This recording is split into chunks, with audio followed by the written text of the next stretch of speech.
അമ്പലത്തറയിലെ ഈ റോഡിലൂടെ പോകാൻ അപാര ധൈര്യവും ഒപ്പം ആരോഗ്യവും വേണം.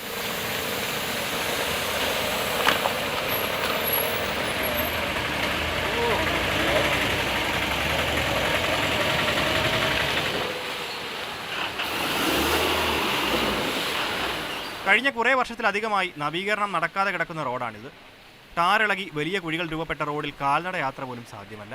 ഈ റോഡിൻ്റെ അവസ്ഥ വളരെ മോശമാണ്. ഞാൻ തന്നെ ഇന്നലെ രാത്രി ഇതിനകത്ത് വീഴുന്നു. വലിയ വണ്ടികൾ വരെ താഴ്ന്നു പോകുന്നു. ഈ കാണുന്ന കേവലം ഒരു വെള്ളം മാത്രമല്ല, വലിയ വെള്ളക്കെട്ടാണ്. 3 വീലറും 2 വീലറും എല്ലാം അതിൽ പതിഞ്ഞ് വീഴാറുണ്ട്. ഒരുപാട് അപകടങ്ങൾ സംഭവിച്ചുകൊണ്ടിരിക്കുകയാണ്. ബസ് പോലും അതിൽ വീഴുന്ന കണ്ടോ, കയറാൻ പറ്റുന്ന പാട് കണ്ടോ, അത്രയധികം വലിയ ബുദ്ധിമുട്ടാണ്. വീഴ്ചയുടെ ലിസ്റ്റിൽ ഇരുചക്ര വാഹനങ്ങൾ മാത്രമല്ല, KSRTC ബസ്സുകളും കാറുകളും ഒക്കെയുണ്ട്.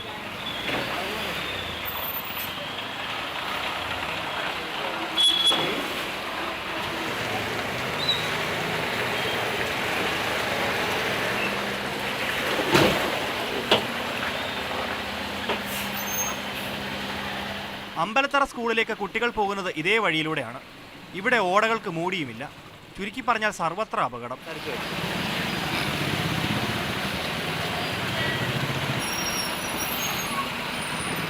ഇതൊക്കെ കാണുമ്പോൾ അധികാരികൾ കണ്ണു തുറക്കുമോ എന്നറിയില്ല. കാരണം അവരും പോകുന്നത് ഇതേ വഴിയിലൂടെ തന്നെ. എന്നിട്ടും കണ്ണു തുറക്കാത്തവർ ഇനി തുറക്കുമെന്ന പ്രതീക്ഷ നാട്ടുകാർക്കുമില്ല.